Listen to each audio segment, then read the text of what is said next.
করলেন, সকল ঘরানার রাজনীতিবিদদেরকে এক কাতারে বসাইয়া নাস্তা পানি খাওয়ালেন। সুবহানাল্লাহ বলেন। একটা মিল মোহাব্বত হলো, একটা সেতু বন্ধন হলো, ঐক্যে যেন ফাটল না হয়, ঐক্য বিনষ্ট না হয়, একত্রিত করলেন। গেল গত পরশু দিনের ব্যাপার। গতকালকে দেশের শীর্ষস্থানীয় আলেম ওলামা হেফাজত ইসলামের পক্ষ থেকে, এরপরে চরমনাই ইসলামী আন্দোলনের পক্ষ থেকে, জামাত ইসলামের পক্ষ থেকে, আগে রাজনীতিবিদরা গিয়েছে, গতকালকে গিয়েছে ধর্মগুরুরা, বিভিন্ন ধর্মের অনুশাসনে যাদেরকে মানুষ মানে শ্রদ্ধা করে, শেখ আহমদুল্লাহ হাফিজাহুল্লাহ, মুফতি আব্দুল মালিক হাফিজাহুল্লাহ, হ্যাঁ, ডক্টর আফম খালেদ হোসেনের নেতৃত্বে এতগুলা মানুষ প্রধান উপদেষ্টার সামনে আলেমরা সরাসরি বসেছে।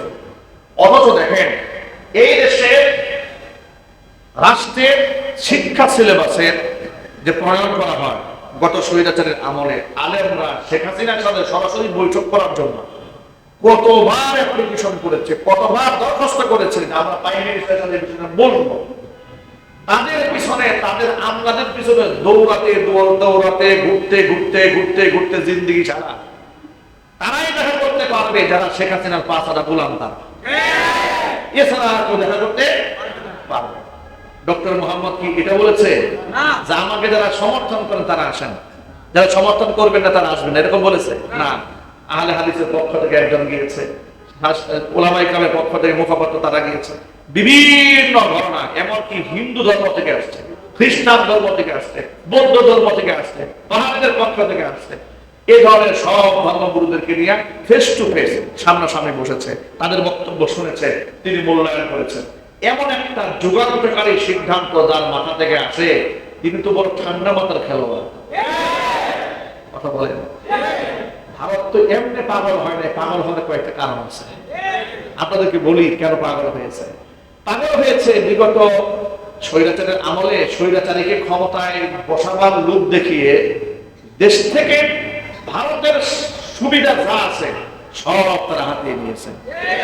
এমনকি আমাদের উত্তরবঙ্গের লালমনিরহাটে, সেখানে বিরাট এলাকা জুড়ে সেই 47-এর দেশ ভাগ হওয়ার আগে থেকে ব্রিটিশ আমল থেকে সেখানে একটা বিমান ঘাঁটি ছিল, বিরাট বড় বিমান ঘাঁটি।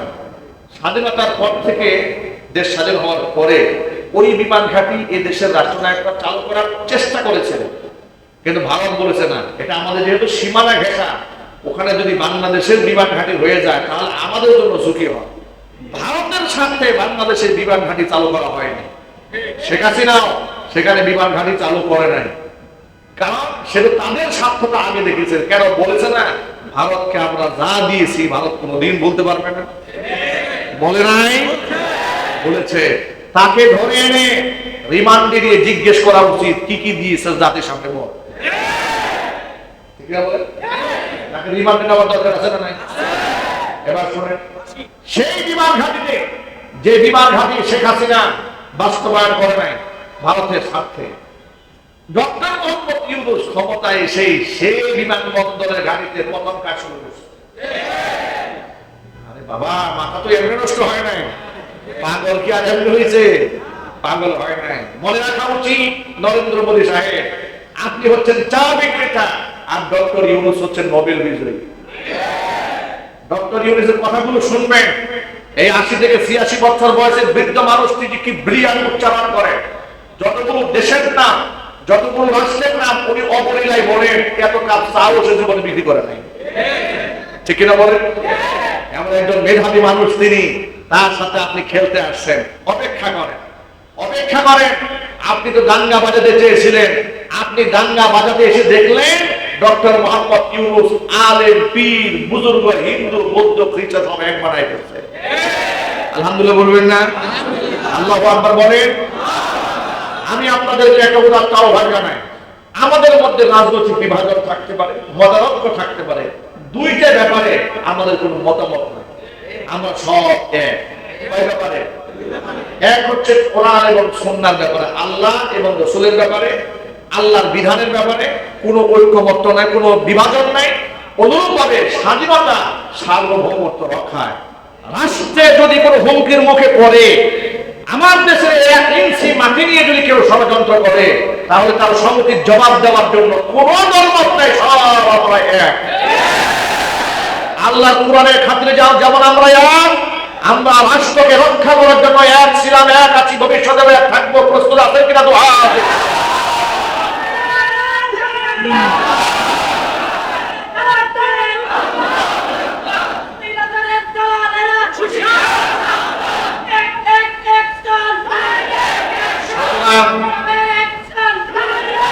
কোন গেম খেলে এই দেশের মানুষের সাথে পারা যাবে না ইনশাআল্লাহ। বলেন ইনশাআল্লাহ। ওইদিন দেখলাম বর্ডারে ইসকনের সদস্যরা জোর করে বাংলাদেশে এসে পড়ে। দেখেন আপনারা, বাংলাদেশে একটা সীমা থাকা উচিত। এগুলো কেমন অসভ্য, এগুলো কোন লেভেলের বিয়াদ, ঠিক কিনা বলেন? এগুলো আমি এই জন্য আমার ভাষায় অনেক সময় বলেছি, পান করে তো গোমূত্র, বিবেক বুদ্ধি আর থাকবে কি? ঠিক কিনা ভাই? ওরা আমাদেরকে হুমকি দেয়। আমি এই জন্য বলেছি, মুখ খাওয়া জাতি দুধ খাওয়া জাতিকে হুমকি দেয়। কি হাস্যকর ব্যাপার একটা, ঠিক কিনা বলেন? আমি সরকার মহোদয়কে বলবো, বর্ডার গার্ডের থেকে আবার যদি জোর করে ঢুকতে চায় বিনা ভিসায়, আপনারা ঢুকাই, আপনারা বাধা দিয়ে না, আল্লাহর রাস্তায় বাধা দিয়ে না, খালি ঢুকাই দেন। আমরা কি সিনে বসে দিচ্ছি, টাকাটা তো সব মুলুক একটা মুসলমান বানাই দেবে, সার দেওয়া হবে না একটা কেউ। ওরা আমাদেরকে দুর্বল মনে করে যে আমরা ছোট্ট বাংলাদেশ। আরে বেটা, আমাদেরকে ছোট মনে করো না। ইসলামের ইতিহাস পরাজয়ের ইতিহাস না, ইসলামের ইতিহাস বিজয় ছিনিয়ে আনার ইতিহাস।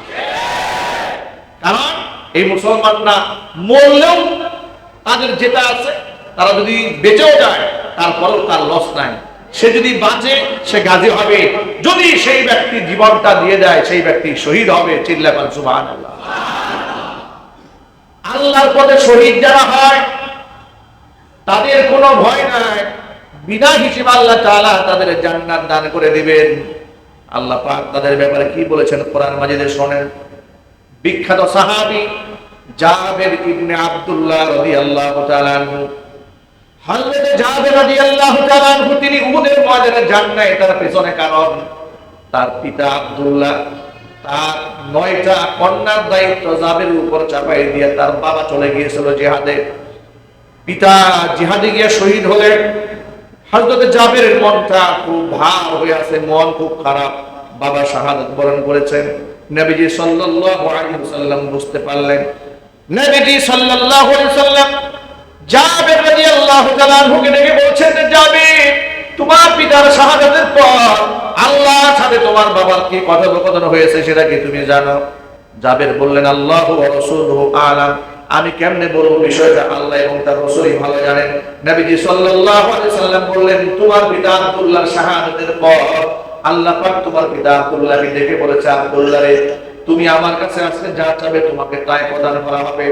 তোমার পিতা আব্দুল্লাহ আল্লাহকে ডেকে বলল, রব্বুল আলামিন, তুমি যেহেতু আমাকে চাওয়ার সুযোগ করে দিয়েছো, তেমন কিছু চাই না, শুধু একটা বারের জন্য দুনিয়াটা আমাকে আরেকবার পাঠিয়ে দাও। কারণ শাহাদাতের দিন এত সম্মান, এত মর্যাদা, এটা তো আগে জানতাম না। শহীদ হলে যে তুমি এত বড় প্রশান্তি দান করো, শহীদের মৃত্যুর যে কোনো যন্ত্রণা হয় না, আর এত বড় মর্যাদার অধিকারী তুমি শহীদদেরকে বানাও, এটা তো জানা ছিল না। মেহেরবানি করে আরেকটা বার দুনিয়াতে পাঠিয়ে দাও, যাতে করে তোমার পথে লড়াই করে আমার শহীদ হয়ে তোমার কাছে আসতে পারি। আল্লাহ পাক বলেন, আব্দুল্লাহ, এই দুনিয়াতে যা আমি করে দিয়েছি, স্বাভাবিক মৃত্যু কিংবা শাহাদাতের মাধ্যমে কোনো ব্যক্তি যদি আমার কাছে আসে, তাহলে তাকে আর দুনিয়াতে আর ফিরিয়ে দেওয়া হবে না। তুমি অন্য কিছু চাওয়ার থাকলে চাও।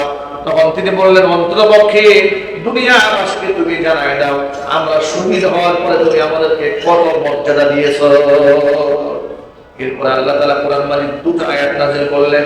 আল্লাহ রাব্বুল আলামিন বললেন, ওয়ালা তাহসাবান্নাল্লাযীনা কুতিলু ফী সাবিলিল্লাহি আমওয়াতা বাল আহইয়াউন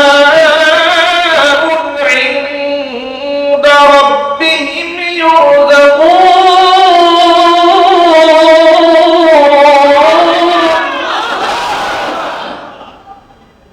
فرحين بما آتاهم الله من فضله ويستبشرون بالذين لم يلحقوا بهم من خلفهم ألا خوف عليهم ولا هم يحزنون